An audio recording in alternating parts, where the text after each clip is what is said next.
Capítulo 5. Cuando Loretta despertó por la mañana casi le fue imposible admitir que lo sucedido la noche anterior no había sido un sueño. Le parecía extraordinario que a pesar de las advertencias de Ingrid hubiera decidido que el marqués era diferente en todos sentidos a lo que ella anticipara y a lo que le habían hecho creer de él.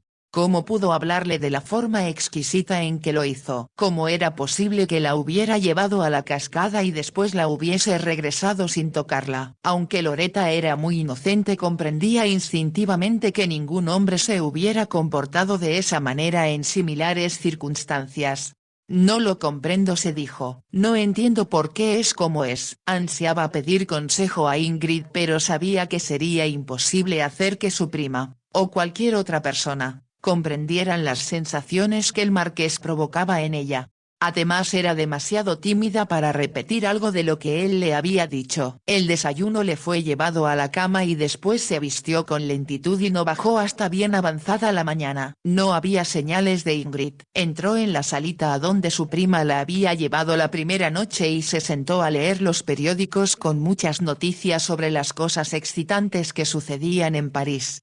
Apenas acababa de leer los encabezados cuando se abrió la puerta y un sirviente anunció: «El señor conde de Marais, señora». Loretta levantó los ojos desolada. Tal vez el marqués fuera a visitarla para llevarla a pasear al bosque. No esperaba al conde y le pareció que era un hombre impertinente en su insistencia, ya que había estado a verla el día anterior. Avanzó hacia ella con una expresión en los ojos que a ella le disgustó. Se llevó la mano hacia los labios, pero en lugar de rozarla simbólicamente nada más como era la costumbre, la besó en realidad.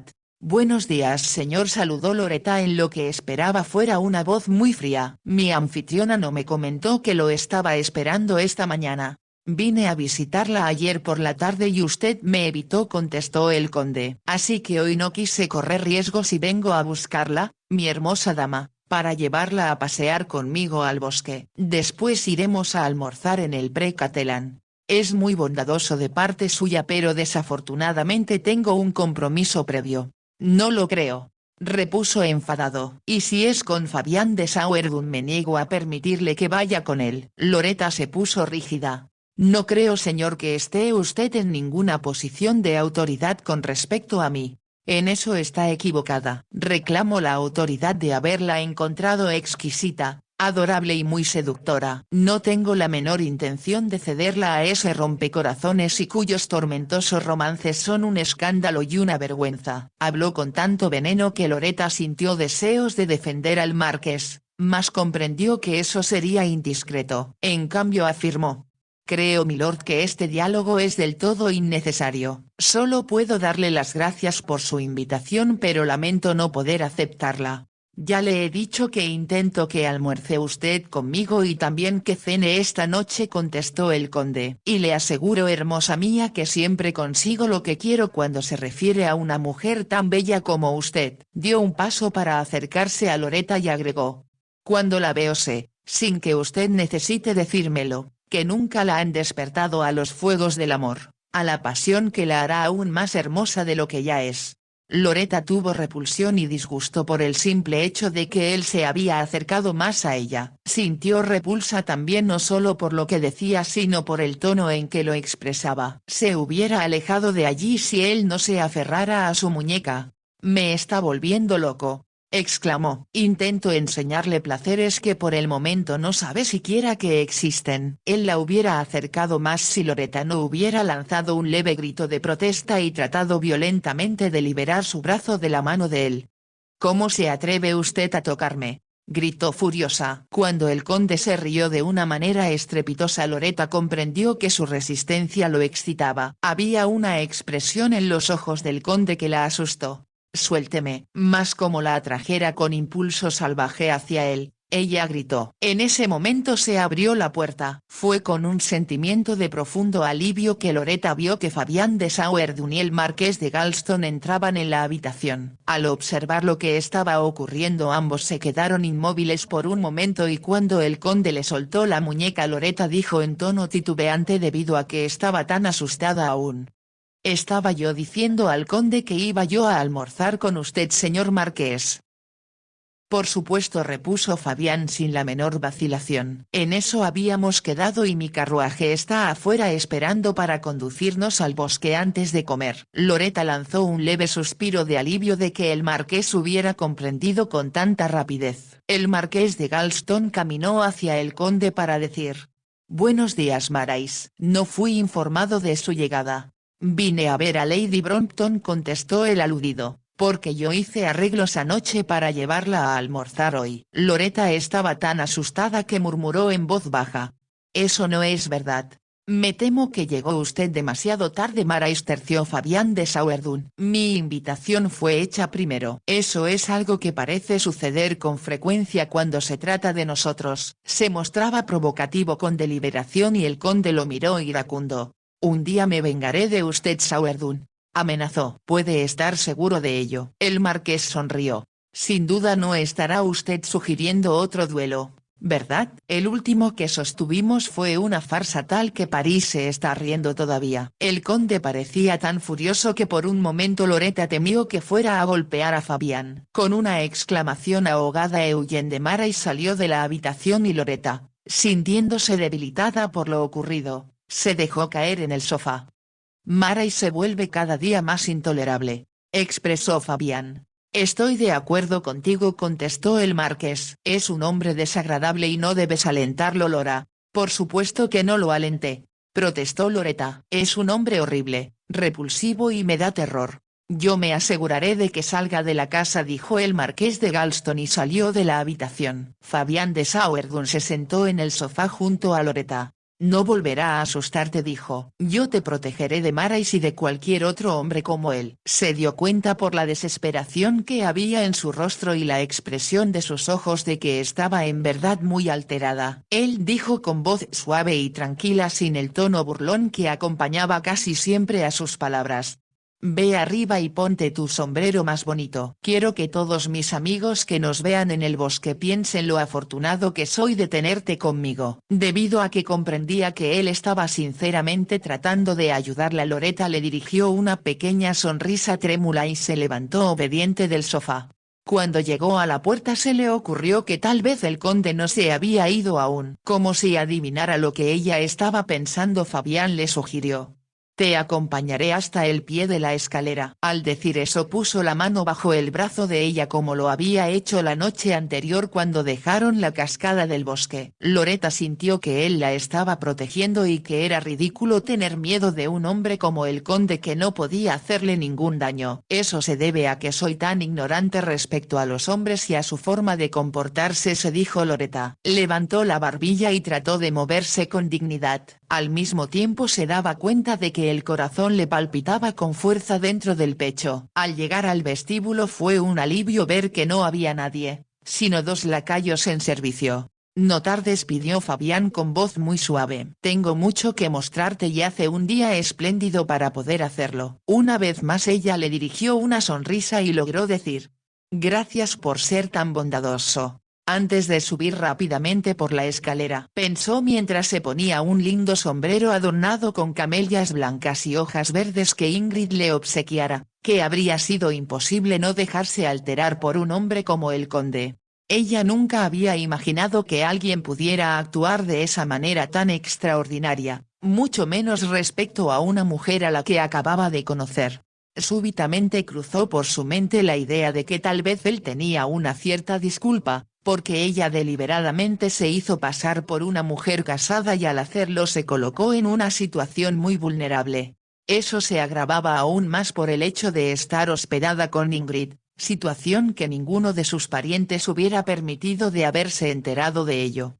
Debería regresar a Inglaterra, se dijo. Sabía no obstante que eso no era lo que deseaba. Quería estar con el marqués, no porque, si era sincera consigo misma, estuviera tratando aún de averiguar qué tan despreciable era realmente, y por lo tanto tener buenas razones para negarse a casarse con él, sino porque todo lo que a este se refería le resultaba fascinante y fuera de lo común. Me lo advirtieron, se dijo mientras bajaba por la escalera. Y pese a ello sabía que había un frenesí incontenible que corría por toda ella cuando bajó a la salita donde él estaba hablando con el marqués de Galston. Los dos hombres se pusieron de pie al verla entrar y Galston preguntó: ¿A qué hora debo decir a Ingrid que volverán? Loretta miró a Fabián y este respondió: la traeré cuando terminemos de almorzar, que será alrededor de las 3 de la tarde, pero volveré a recogerla a las 8 porque vamos a cenar en el Gran Belfour. Lo dijo con tanta seguridad que Loretta prefirió no contradecirlo. Aunque pensó que el marqués de Galston se debía sentir sorprendido, se limitó a decir: la comida allí es soberbia y yo siempre he pensado que es uno de los restaurantes más románticos que hay en todo París.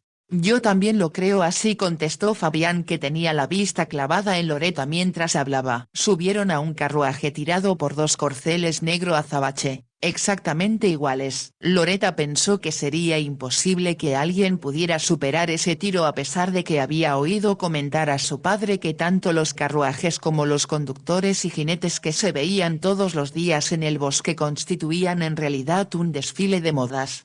Pensó que su padre estaba en lo cierto cuando vio la elegancia de las amazonas, como las llamaba Fabián, y de los aristócratas que competían entre ellos por llevar los caballos más finos y los más espectaculares vehículos. Loretta y Fabián no hablaron mucho, pero él le mostró dónde tenían lugar los duelos y añadió: como supongo que ya habrás adivinado, la mayoría de las intrigas amorosas tienen lugar en el bosque más que en cualquier otro sitio de París. Ciertamente parecía un lugar, pensó Loretta, de embrujo, y cuando se detuvieron en Pré Catalán decidió que era el lugar más emocionante para almorzar que podía haberse imaginado. Simulaba una casa de campo rodeada de jardines y de árboles donde los comensales podían comer entre los prados en mesas cubiertas por sombrillas de alegres colores. Las mesas estaban dispuestas de forma tan discreta que nadie podía escuchar la charla del más cercano de los comensales. Loretta miró a su alrededor con ojos muy brillantes, y como si eso fuera inevitable, hermosas mujeres se acercaron a Fabián de Sauerdun una tras otra para exclamar en tono de reproche: Fabián, te estás olvidando de mí. ¿Cuándo vendrás a verme? No había la menor duda de que estaban sinceramente ansiosas de que fuera a visitarlas, y Loretta no pudo menos que admirar la destreza con la que él les contestaba sin comprometerse a asistir en una fecha determinada. De pronto, cuando pareció que por fin habían hablado con él todas las amistades que estaban almorzando también en el lugar, Fabián dijo: ahora te das cuenta del por qué anoche insistí en llevarte a un lugar donde pudiéramos hablar sin ser interrumpidos, y eso es lo que haré otra vez esta noche. Loretta nada dijo y él continuó diciendo: al mismo tiempo pensé que era justo que tuvieras, porque Pré Catalán es uno de los lugares obligados de visitar en París. Es algo que no debe perderse una persona que viene por primera vez a esta hermosa ciudad. Usted es muy bondadoso conmigo, expresó Loretta sin pensar. ¿Cómo puedo no serlo?, preguntó él. Y creo que la palabra bondadoso no es el adjetivo adecuado, ya que sería imposible no serlo contigo. La miró por un momento antes de preguntar: ¿pensaste en mí anoche? ¿Cómo hubiera podido evitarlo? Entonces se dijo con severidad que estaba permitiéndose demasiada familiaridad con el marqués y no debía haber dicho eso. Sabía también que si no hubiera dicho la verdad él no le habría creído. Yo me mantuve despierto, continuó él en voz baja, dando gracias a Dios por haberte encontrado al fin y que mi peregrinar, que ha sido muy largo, haya terminado. Loretta trató de pretender que no comprendía, y la salvó de tener que decir algo la llegada del camarero con el menú y la champaña que Fabián había ordenado. El hombre se entretuvo algunos momentos en servirles la bebida. La comida, como era de esperarse, fue deliciosa. Al mismo tiempo a Loretta le resultó difícil pensar en nada que no fuera el hombre que estaba sentado frente a ella y no darse cuenta de que sus ojos iban continuamente a su rostro. Supongo, dijo cuando terminaron de almorzar, que debes tener algún defecto como todos los seres humanos, pero todavía no logro encontrar ninguno. Loretta sonrió dulcemente. Por favor, no se fije con demasiada atención. Yo soy muy consciente de mis defectos y mis limitaciones. Me pregunto cuáles podrían ser, murmuró Fabián. Yo te encuentro perfecta como estás, cómo hablas, cómo piensas. No puedo concebir que nadie, por exigente que sea, podría criticarte algo. Entonces no conoce a mis parientes. repuso Loretta. Le aseguró que ellos critican todo y a todos, y que no hacen ninguna excepción conmigo. Ella habló en tono ligero, pero al mirar a Fabián observó que su expresión era muy seria. «Hablas de tus parientes», dijo él, «pero no de tu esposo. Cuéntame cómo es él». La pregunta fue tan inesperada que aunque ella trató de parecer serena enmudeció y el color subió a sus mejillas. Debe ser un hombre muy extraño para permitir que su esposa tan bella como es venga sola a París, continuó Fabián. No entiendo cómo permitió que te hospedaras con Ingrid, que vive una posición difícil dentro de la sociedad, o que conocieras a hombres como yo que tendrían irremediablemente que hablarte de amor. Yo no sería cuerdo si no lo hiciera. No puedo hablar de eso, logró decir Loretta por fin. ¿Por qué? No me digas que lo amas. Yo sé, mi hermosa y pequeña Lora, que tú sabes poco o nada del amor o de los hombres. No entiendo por qué supone que soy tan ignorante, contestó Loretta sintiendo que debía defenderse de algún modo. Fabián rió con suavidad. Eres tan joven e inocente, comentó. Había olvidado que hay mujeres como tú en el mundo, y sin embargo, aunque parezca increíble, estás casada. Sí, estoy casada, expresó Loretta con firmeza, y como ya le dije antes, milord no debía hablarme como lo hace. ¿Cómo puedo evitarlo?, preguntó Fabián. ¿Y cómo puedes evitar tú lo que sientes por mí? Loretta hubiera querido asegurar que ella no sentía nada por él, excepto que era un desconocido interesante. Pero cuando lo miró una vez más, sus ojos fueron aprisionados por los de él y le fue imposible desviarlos hacia otro lado. «Mi cielo, eres tan nítida», murmuró él en voz baja. «Conozco todo acerca de ti y sé que te intereso. Aunque no lo admitas, tu corazón está latiendo un poco más fuerte porque estamos juntos y tus labios, que no he besado aún, están ávidos de los míos».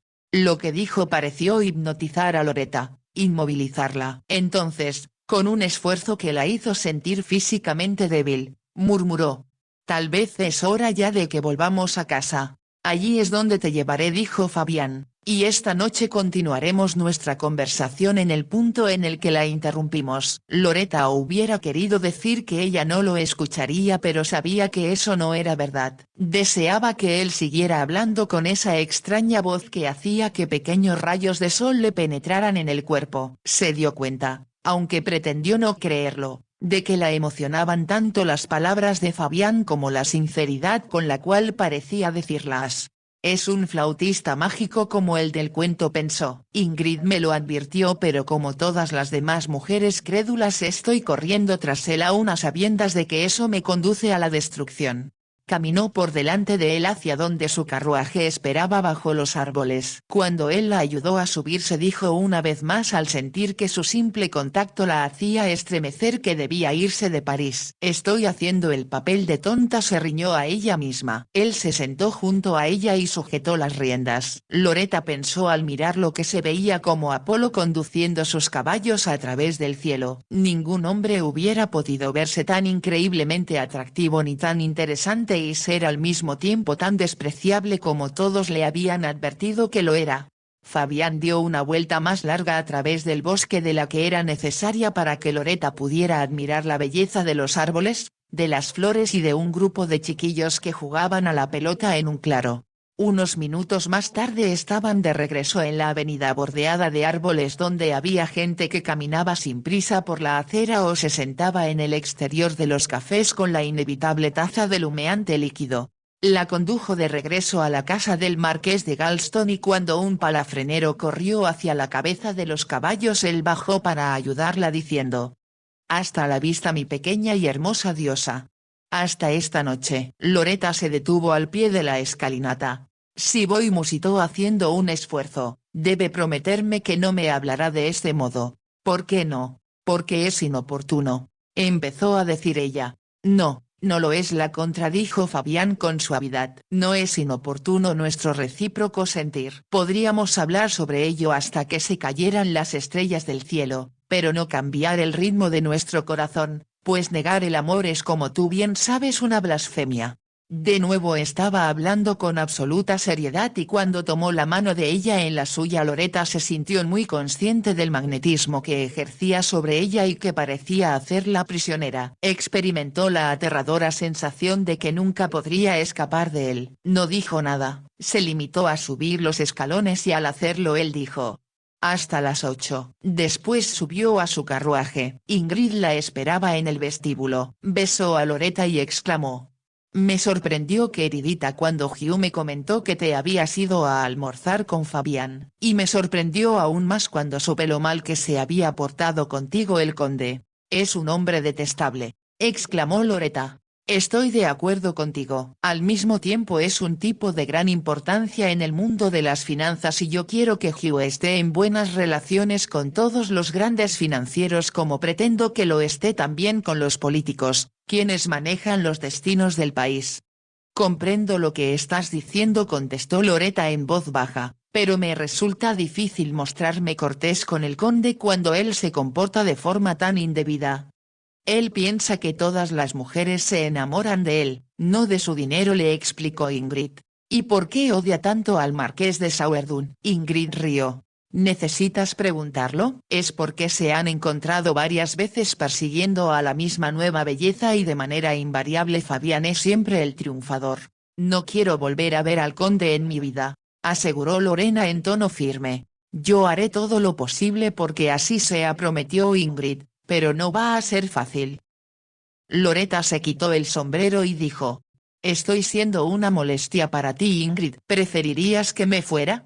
«No, por supuesto que no», repuso Ingrid. «Me encanta tenerte aquí, y significa mucho para mí el que hayas acudido a mí con tus problemas». Su voz se hizo más profunda al añadir: «Solo espero poder ayudarte. Si fracaso no será por falta de voluntad de parte mía. Ya me has ayudado mucho». Al hablar Loretta cruzó la habitación y se quedó mirando por la ventana. «Quisiera poder estar segura de eso», dijo Ingrid a espaldas de ella. «Tengo la impresión, aunque puedo estar equivocada, de que estás encontrando a Fabián mucho más atractivo de lo que pensabas». Debido a que eso era verdad, Loretta se limitó a mover la cabeza en señal de asentimiento. Después de un momento Ingrid observó: «Lo más extraño de todo en el caso de Fabián es que a pesar de su reputación, a pesar de su éxito con las mujeres, la mayoría de los hombres, con excepción hecha del conde, simpatizan mucho con él y confían en él. Hugh de hecho le tiene un gran afecto». Loretta comprendía con exactitud lo mucho que ello significaba. Se había dado bien cuenta de que si su padre criticaba a un hombre y mostraba desprecio por él, invariablemente tenía razón y significaba que el hombre era indeseable.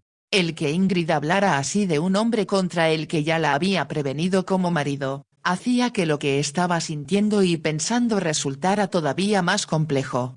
Para cambiar de tema preguntó: «¿Hay algo que tengamos que hacer esta tarde?». «Más compras si eso te interesa», contestó Ingrid. «Desde luego hay muchas cosas de París que no has visto, pero esa tarea la dejo a Fabián. Cuando me trajo de regreso pensé que sugeriría que fuéramos a conocer algo». «Supongo», contestó Ingrid, «que tiene que jugar polo y no quiso defraudar a su equipo faltando». «¿Polo?», preguntó Loretta. «Creí que sabías que la razón por la que Fabián no está tan interesado como su padre en las carreras de caballos es que es un notable jugador de polo. De hecho está en el equipo que representa a París, o sea en el mejor equipo de la ciudad».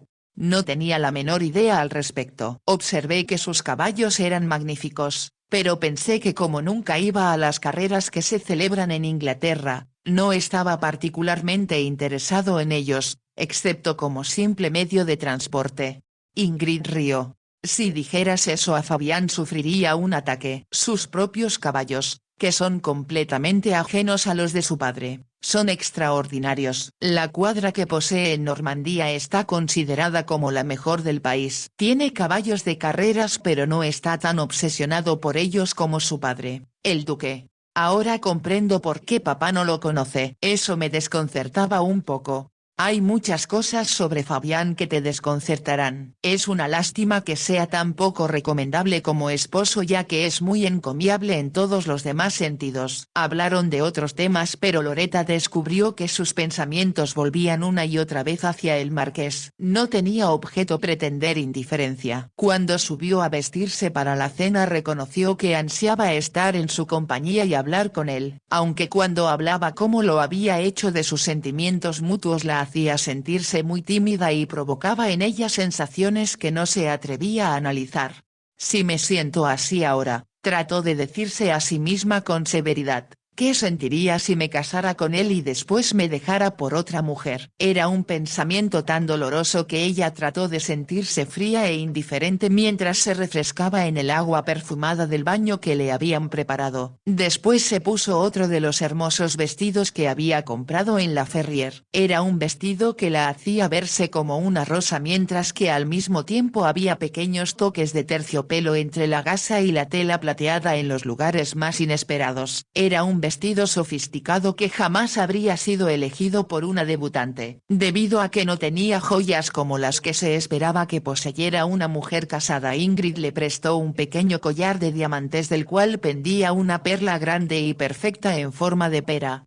Había pendientes y brazaletes que hacían juego al collar. Loretta se puso los brazaletes sobre los largos guantes del mismo tono de su vestido. «Se te ve definitivamente preciosa», exclamó Ingrid cuando la vio. Loretta había ido a su habitación para desearle buenas noches porque Ingrid iba a cenar mucho más tarde con el marqués y por lo tanto estaba descansando en un diván vestida con una exótica negligé de gasa verde.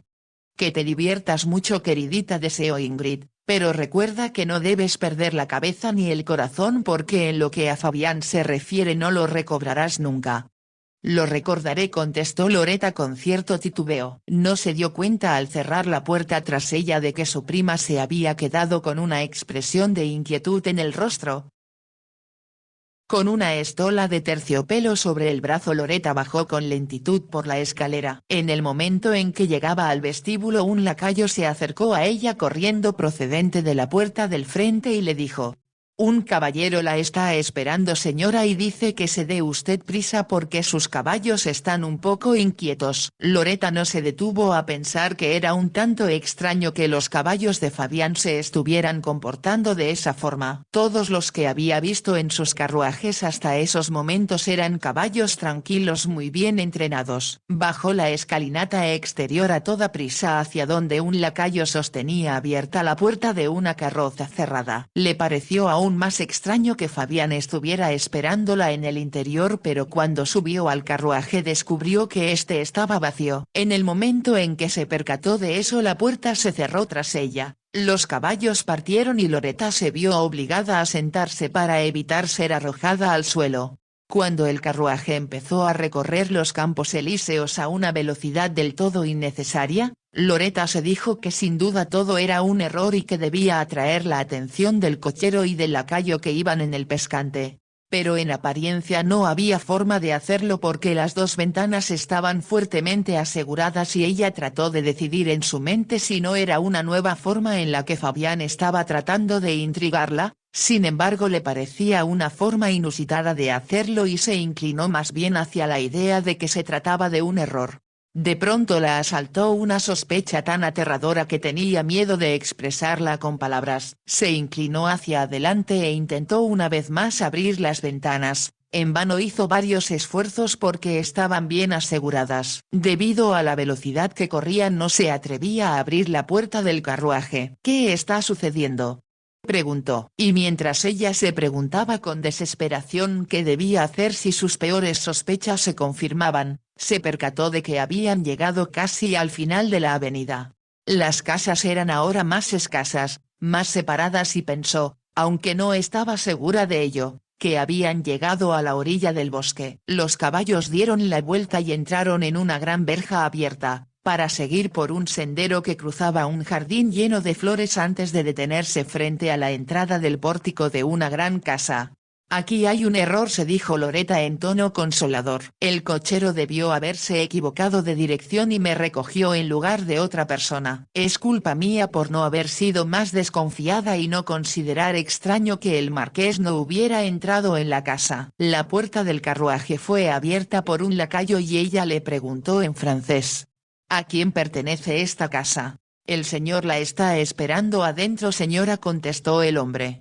¿Y cuál es el nombre del señor?, insistió Loretta. Él está esperando, señora, y le suplica se reúna con él. Debido a que parecía que no podía hacer otra cosa y era imposible seguir discutiendo, Loretta bajó del carruaje y ordenó al hacerlo: diga al cochero que espere. Hay un error y debo explicar a su amo que deben regresarme al lugar de donde me trajeron. Al decir eso entró en el vestíbulo donde otro sirviente caminó frente a ella para conducirla por una ancha escalinata hacia lo que ella esperaba que sería un salón en el segundo piso. Empezó a deducir, puesto que la casa estaba bien amueblada y muy lujosa, que todo se debía a un simple error y se encontraría ante un grupo de gente que no tenía la menor idea de quién era ella.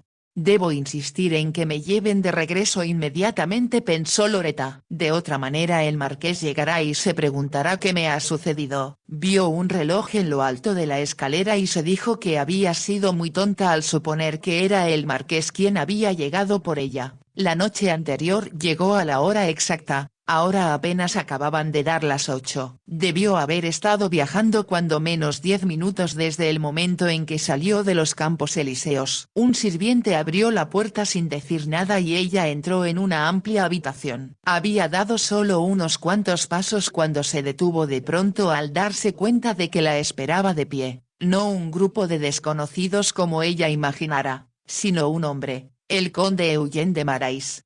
Su aspecto era un poco extraño y le tomó a Loretta un segundo o dos comprender que no llevaba puesto un traje de etiqueta, sino una chaqueta de brocado acolchonada muy semejante a la que su padre usaba algunas veces para descansar después de una jornada de cacería.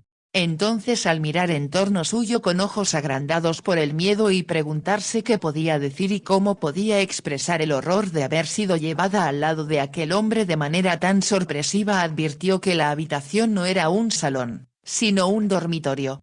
Había una gran cama semicubierta de cortinaje simulando un diván adosado a la pared. El conde esperaba de pie frente a un largo espejo que reflejaba tanto su espalda como la cama. Luces con pantallas discretas daban a la habitación un aire seductor. Loretta encontró al fin la voz. «¿Cómo se atreve a traerme aquí de este modo?», empezó a decir. En el momento en que habló pudo escuchar que la puerta se cerraba tras ella. El conde avanzó diciendo: «¿Ha venido usted?». «Esto era lo que yo estaba esperando, mi hermosa dama. Ahora no cabe la menor duda de que cenará conmigo tal como anhelé que lo hiciera».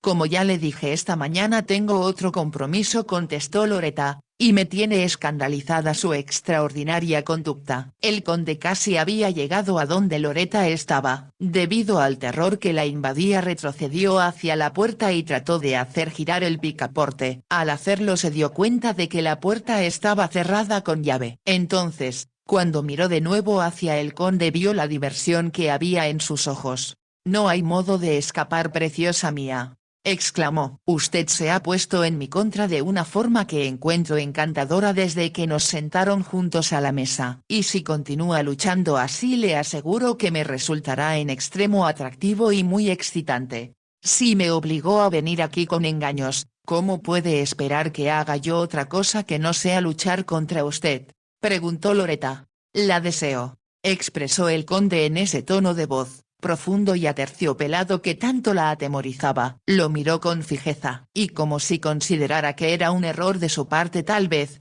el hablar con aquel hombre de la forma en que lo había hecho, dijo: «Por favor, sea más civilizado. Usted sabe muy bien que yo no tenía deseos de venir y solo puedo suplicarle, como caballero que es, que me deje ir». «Qué desilusionada se sentiría usted si yo hiciera tal cosa», contestó el conde. Sin embargo, como ha sugerido, seamos más civilizados. Lo primero que debemos hacer es tomar una copa de champaña. No hay ninguna prisa puesto que tenemos toda la noche por delante. La forma en que habló hizo sentir a Loretta deseos de gritar de horror. De pronto, con una dignidad y un autodominio que ignoraba tener, logró decir: me gustaría una copa de champaña. Pero como puede usted imaginar, me siento profundamente mal por haber sido secuestrada de este modo inusitado. Ya le dije que yo siempre consigo cuanto quiero. Ahora venga a sentarse. Quiero mirarla y asegurarle, en caso de que dude de mi palabra, que nunca he visto a una mujer más hermosa ni más deseable que usted. Hizo un gesto a Loretta indicándole que lo siguiera mientras él se dirigía a un sofá apoyado contra una ventana saliente cubierta con espesos cortinajes. Frente al sofá había una mesa. En ella vio que había una botella de champaña en una heladera dorada sobre una bandeja de oro. Había también numerosos frascos y botellas. Ella tomó asiento. Sabía que si no hacía uso de un gran dominio sobre sí misma,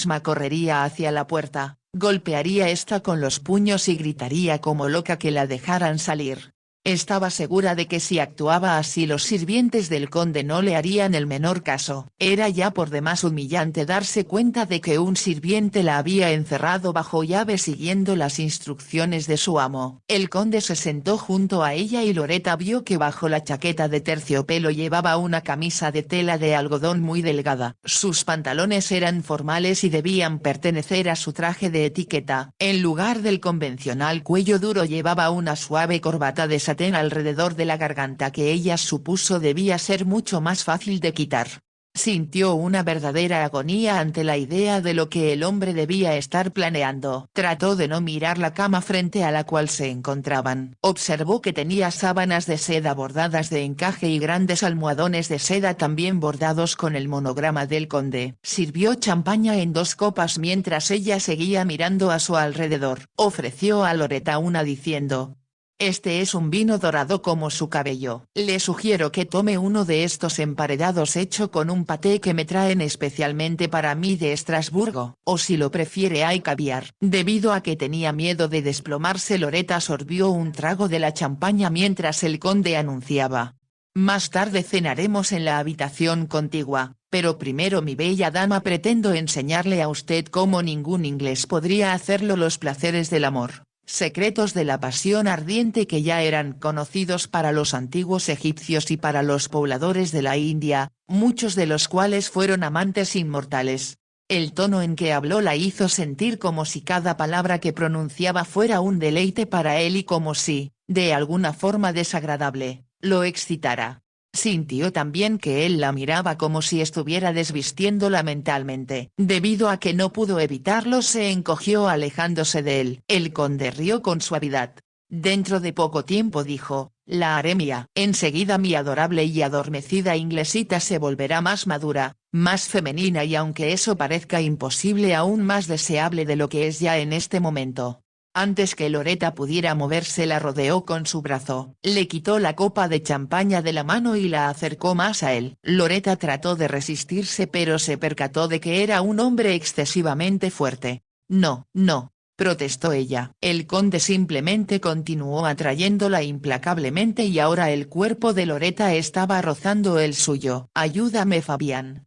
Ayúdame, imploró en silencio. Fue entonces, al estar enviando un grito de ayuda desde el fondo de su corazón, cuando supo cómo debía proceder. Levantó la mano como si fuera a protestar y al hacerlo hizo caer uno de los pendientes que Ingrid le había prestado y que se adhería a la oreja con un simple clip. El pendiente cayó al suelo. Ella lanzó un grito de consternación. Mi pendiente, gritó, no vaya a pisarlo. Es muy frágil. El conde se inclinó hacia donde estaba la joya que había caído bajo una mesita baja. Cuando él se inclinó, Loretta levantó una botella de agua mineral que no había sido abierta aún y que se encontraba en la bandeja de oro junto a otras botellas y la dejó caer con todas sus fuerzas contra la nuca del conde. Este cayó hacia adelante con un gemido y ella volvió a golpearlo. Después levantó la botella para dar todavía mayor impulso al golpe. La estrelló contra la cabeza del hombre por tercera vez. En el momento en que el conde se desplomaba al suelo entre la mesa y el sofá, escuchó un ruido atrás de ella. Volvió la cabeza instintivamente. Vio que los cortinajes de la ventana se abrían y que Fabián entraba en la habitación. Loretta lanzó un grito de alivio que pareció retumbar por las paredes. Arrojó la botella en el sofá y corrió hacia él. Se arrojó a sus brazos diciendo al mismo tiempo: lo maté, oh Fabián. Lo he matado.